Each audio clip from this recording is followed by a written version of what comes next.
toujours dans le cadre des noms d'Allah Azza wa Jal, Al-Qadir, Al-Qadir, Al-Muqtadir, nous allons parler d'une invocation tellement puissante, disons d'une prière tellement puissante, indispensable pour le croyant. C'est la prière de Istikhara.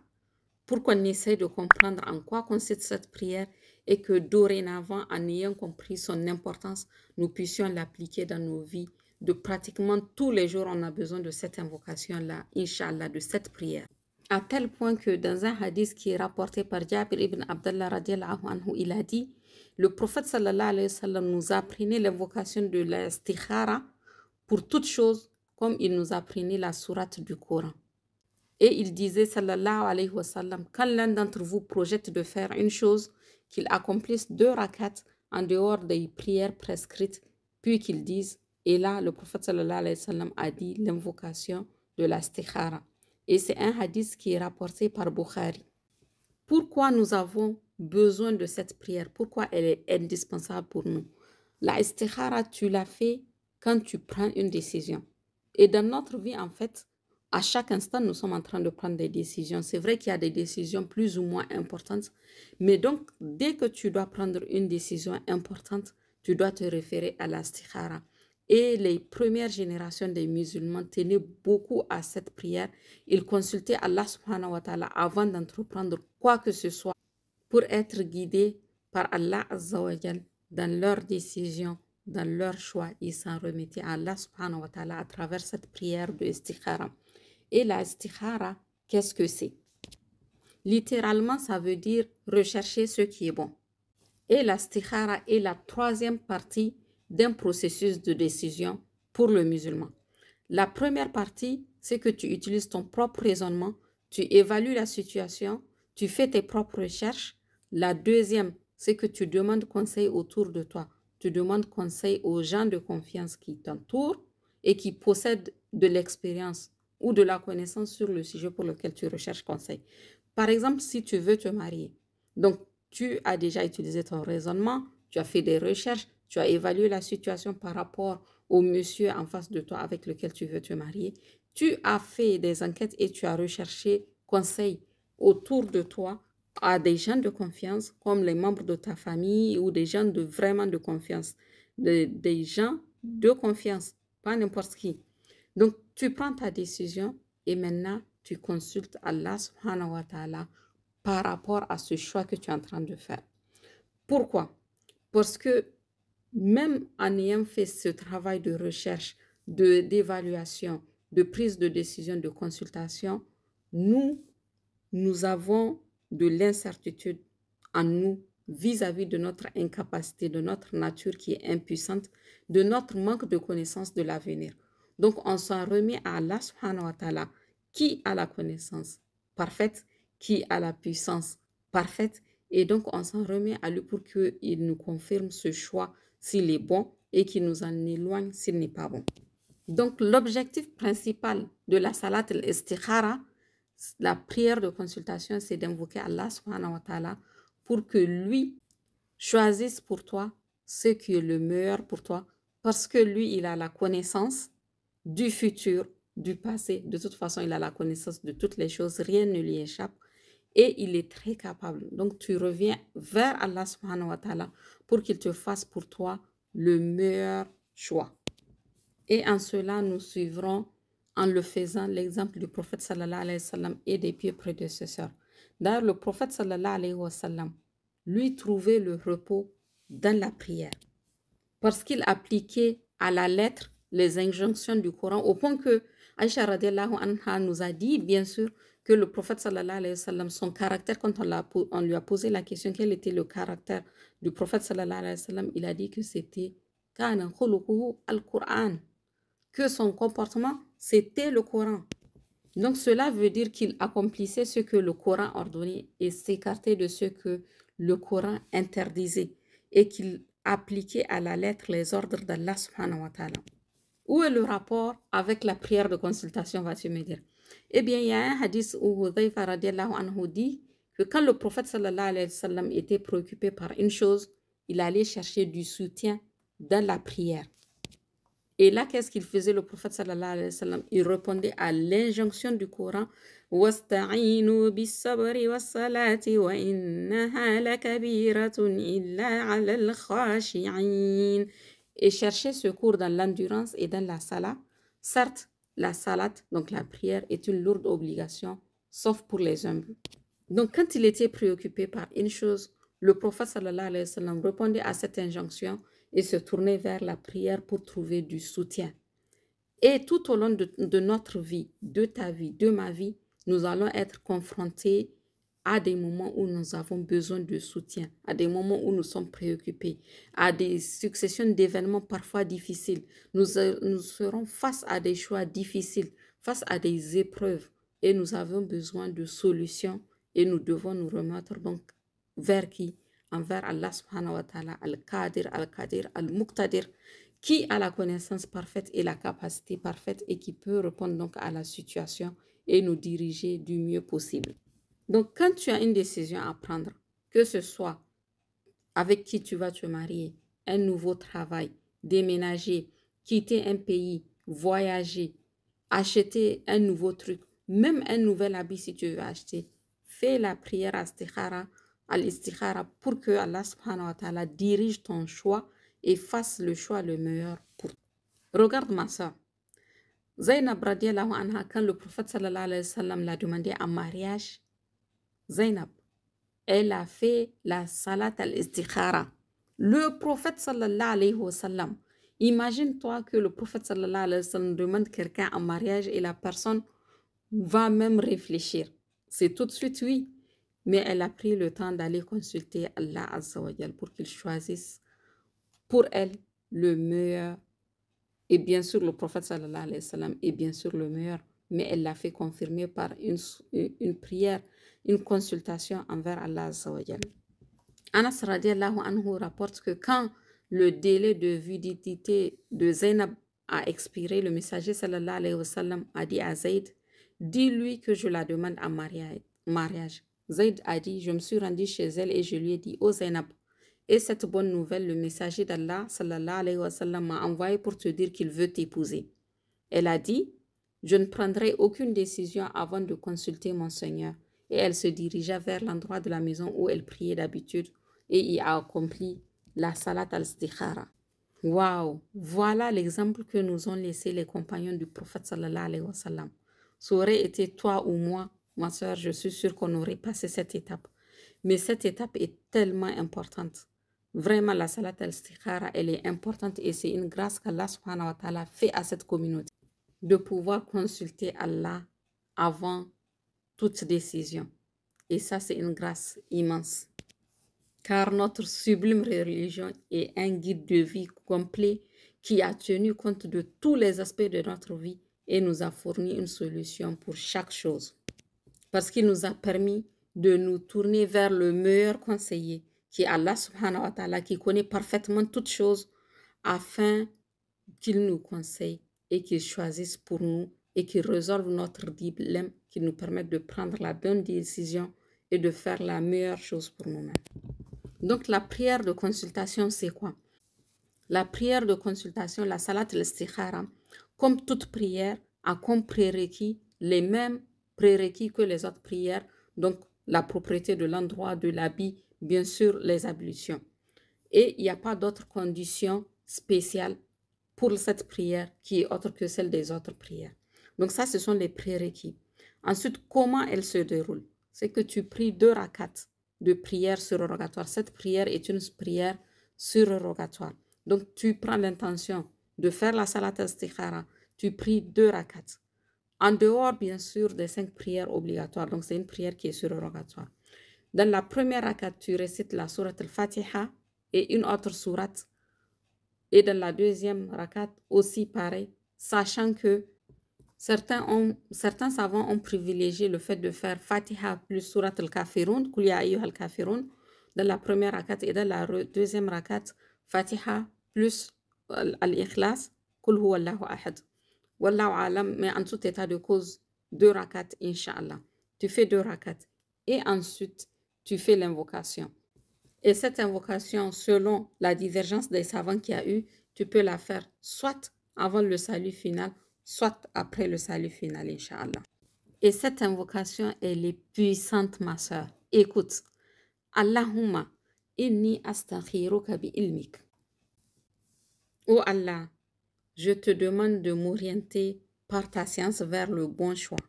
Wa astakdiruka bi kudratik. Et je te demande de m'assister par ton pouvoir.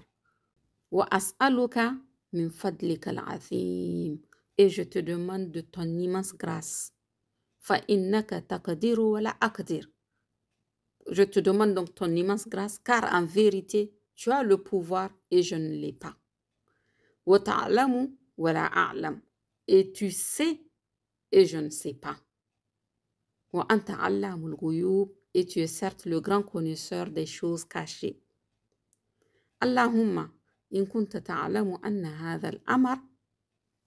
Oh Allah, si tu sais que cette affaire est bonne pour moi, donc là, tu vas dire l'affaire dont il s'agit. Tu précises clairement la chose pour laquelle tu consultes Allah subhanahu wa ta'ala. Si c'est ce mariage, ce travail, ce voyage, ce déménagement, tu le précises à ce moment. Anna hadha al-amr khayrun li fi dini wa ma'ashi wa akibatu amri faqdirhu li wa yassirhu li thumma barik li fi. Donc, oh Allah, si tu sais que cette chose que tu nommes est une source de bien pour moi dans ma religion, dans ma vie présente et dans ma vie future, destine-la moi, facilite-la moi, puis bénis-la moi. Ya Allah, tu demandes à Allah subhanahu wa ta'ala qui a la connaissance parfaite, parce que toi tu ne sais pas, qui a le pouvoir parfait et toi tu ne l'as pas, qui connaît les choses de l'invisible que toi tu ne connais pas et il a le savoir parfait. Tu lui demandes si la chose pour laquelle tu veux te décider ou pour laquelle tu t'es décidé, ce mariage, ce travail, ce voyage est une bonne chose pour toi dans cette vie et dans l'au-delà. Bien sûr aussi par rapport à ta religion, tu lui demandes quoi? De te la faciliter, de te la destiner et de te la bénir. Quelle invocation peut être meilleure que celle-là? Ensuite, c'est pas fini. وإن كنت تعلم أن هذا الأمر شر لي في ديني ومعاشي وعاقبة أمري فاصرفه عني واصرفني عنه واقدر لي الخير حيث كان ثم أرضني به. Mais si tu sais que cette affaire-ci est mauvaise pour moi dans ma religion, en ce bas monde et dans l'au-delà, alors éloigne-la de moi, éloigne-moi d'elle et détermine le bien pour moi où qu'il se trouve, puis rends-moi satisfait de cette décision. Ya Allah, si ce n'est pas une bonne chose pour moi, ce mariage, ce travail, ce voyage, parce que toi tu sais et que moi je ne sais pas, parce que toi tu as le pouvoir et que moi je ne l'ai pas, oh Allah, éloigne-moi de cette affaire, éloigne cette affaire de moi, choisis pour moi ce qui est le mieux pour moi dans ma vie d'ici-bas et dans l'au-delà, et fasse que j'en sois satisfait. Et là, avec cette invocation, tu viens de prendre ton affaire et de la remettre entre les mains d'Allah Azza wa Jal. Al-Alim, celui qui a la connaissance parfaite de l'invisible et du futur, celui qui a la capacité totale, et donc il va s'occuper de cette affaire pour toi. Tu lui demandes si c'est un bien pour toi dans ce monde et dans l'autre, dans ta religion, dans ta vie mondaine et dans ta vie future. Si c'est un bien, qu'il te la facilite, parce que c'est lui qui a le pouvoir. Et si ce n'est pas un bien pour toi, qu'il t'en éloigne et qu'il te facilite ce qui est bien pour toi, tout en te rendant satisfait de cette nouvelle chose. Donc, ma soeur, là, il y a des points importants à soulever. Tu peux te dire que je ne connais pas l'invocation en arabe, donc je ne fais pas ma prière à istikhara. Ma soeur, prie tes 2 rakats, fais ton salam et prends là où tu as noté l'invocation, sur l'application, sur un livre, sur une feuille de papier, prends ça et invoque Allah subhanahu wa ta'ala. Fais ton invocation, même si c'est en phonétique, même si c'est en français. Précise ton besoin dans la langue que tu connais. Lis-le sur le papier, mais fais-le, ma soeur, parce que cette invocation est tellement puissante et elle change les choses pour toi parce que tu es en train de t'en remettre à Allah subhanahu wa ta'ala, celui en qui tu peux réellement mettre ta confiance. Le deuxième point que je souhaitais soulever, tu peux te dire, je ne la connais pas en arabe, donc je vais confier à quelqu'un d'autre le soin de faire la salat istikhara pour moi. Les savants n'ont pas rapporté cela de manière authentique. La salat istikhara, tu dois la faire pour toi-même. Donc, tu la fais avec les moyens dont tu disposes, tout en mettant l'intention d'apprendre cette invocation parce que nous l'avons vu dans le hadith, le prophète sallallahu alayhi wa sallam l'enseignait comme il enseignait les sourates du Coran. L'autre question que tu peux te poser, c'est est-ce que je dois faire la prière al-istikhara même si je suis déjà confiante dans ma décision, je suis sûre à 100% que c'est ça que je veux faire. Oui, parce que cela te facilitera les choses, cela augmentera les bénédictions dans tes actions. Et si les compagnons le faisaient pour les choses les plus simples, pourquoi s'en priver? L'autre question, je suis une femme, j'ai mes lochis ou mes menstrues et je ne peux pas prier en ce moment. Comment je fais la salat istikhara? Fais-la comme tu peux dans tes conditions, ma soeur, en disant juste l'invocation. Donc, tu n'as pas de prière à faire puisque tu ne peux pas faire la prière. Donc, quand tu as une décision immédiate à prendre et que tu ne peux pas prier pendant un certain temps, récite ton invocation et confie ton affaire à Allah subhanahu wa ta'ala. Une autre question, c'est combien de fois dois-je prier la prière de istikhara? Ma soeur, tu l'as fait tant que tu ne te sens pas en confiance, que tu n'as pas les idées claires, il faut continuer à faire la salat istikhara jusqu'à avoir ta réponse. Il faut comprendre une chose, ma soeur, qui est très, très, très importante, c'est que cette salat istikhara-là que tu fais, tu l'as fait et elle a un impact réel sur ta vie, sur ta réalité et sur ton projet pour lequel tu consultes. Donc, ne te prive vraiment pas de cette grande grâce qu'Allah subhanahu wa ta'ala nous fait. Et d'ailleurs, c'est la fin du hadith que nous avons cité au tout début. La fin, après avoir cité l'invocation qu'on doit faire, le prophète sallallahu alayhi wa sallam a dit « Et il n'est personne qui puisse nourrir des regrets après qu'il ait consulté le Créateur. Cherchez conseil auprès de ses frères et sœurs croyants et agit avec précaution et minutie. » Allah subhanahu wa ta'ala dit, donc ça c'est toujours les paroles du prophète sallallahu alayhi wa sallam qui récite le Coran. « Wa shawiruhum fil amr » فإذا عزمت فتوكل على الله إن الله يحب المتوكلين.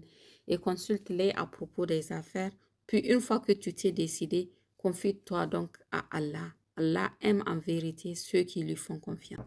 Et bien sûr, tu ne peux être que gagnante quand tu t'abandonnes entre les mains d'Allah Azza wa Jal, quand tu places toute ta confiance en Allah subhanahu wa ta'ala, quand tu lui demandes son aide à travers le biais de cette salat al-istikhara-là, tu t'abandonnes entièrement à lui, à sa volonté. Tu sais très bien qu'il est le connaisseur de toutes les choses et que par conséquent, son aide ne peut être que bénéfique pour toi. Donc maintenant, quand tu as fait la salat al-istikhara, quel est le résultat de cette prière-là, de consultation? Quels sont les signes que tu dois attendre? Beaucoup de gens pensent que quand tu as fait la salat al-istikhara, tu as des signes qui vont se manifester, comme par exemple le rêve. Cela peut se produire comme cela peut ne pas se produire. Ce n'est pas une condition impérative. Donc, les savants, ils ont expliqué que pour connaître le résultat de la prière de consultation de la salat al-istikhara, il faut que tu fasses la salat et que tu entreprennes ce que tu as envie au fond de toi de faire. Donc, il faut que tu écoutes ton cœur. Et quand tu vois que ton projet il se réalise de manière relativement simple, tu peux rencontrer des problèmes, mais c'est des problèmes qui sont ordinaires et auxquels tu trouves des solutions. Alors, il s'agit du bon choix. Mais par contre, si tu fais ton affaire pour laquelle tu as consulté Allah subhanahu wa ta'ala et que tu commences à rencontrer des difficultés énormes, alors il faut renoncer à ton entreprise parce que cela veut dire que le choix n'est pas le bon. Donc, le résultat, tu le verras, si c'est positif, dans la fluidité de la réalisation, dans la façon dont les étapes du projet vont se faire de manière facilitée. Même si tu rencontres des problèmes, ce seront des problèmes ordinaires, pas des problèmes insurmontables. Et surtout par rapport à ce résultat, écoute-toi, quel est le sentiment que tu as? Est-ce que tu as un sentiment de soulagement? Est-ce que tu te sens à l'aise? Est-ce que tu te sens apaisé par rapport à ta décision? Et tu verras que si Allah subhanahu wa ta'ala a fait ce choix-là pour toi, il va t'apaiser et il va te faciliter et te mettre sur la voie de solutions les plus simples pour aboutir à ton résultat que tu veux, Inch'Allah, bi'idhnillahi ta'ala. Donc vraiment, c'est une grande grâce qu'Allah subhanahu wa ta'ala fait à cette communauté et il n'y a rien qui va faire que nous devions nous priver de cette grâce-là qu'Allah nous fait, de le consulter, de recourir à lui, de recourir à son savoir immense de l'inconnu et même de toutes les choses du futur comme du passé et à son pouvoir parfait pour qu'il nous facilite toutes nos décisions dans la vie, toutes nos grandes décisions comme les plus petites. Les compagnons ne se privaient même pas pour les toutes petites choses de consulter Allah Azza wa Jal. Parce qu'on ne peut pas avoir de meilleur conseiller qu'Allah subhanahu wa ta'ala, Al-Alim, l'omniscient, et Al-Qadir, Al-Muqtadir, Al-Qadir, celui qui est capable, qui est tout puissant et qui est sur toutes choses très savant. Qu'Allah subhanahu wa ta'ala nous accorde sa bénédiction dans toutes nos affaires d'ici-bas comme de l'au-delà, qu'il fasse pour nous les choix les meilleurs basés sur sa connaissance et son pouvoir parfait.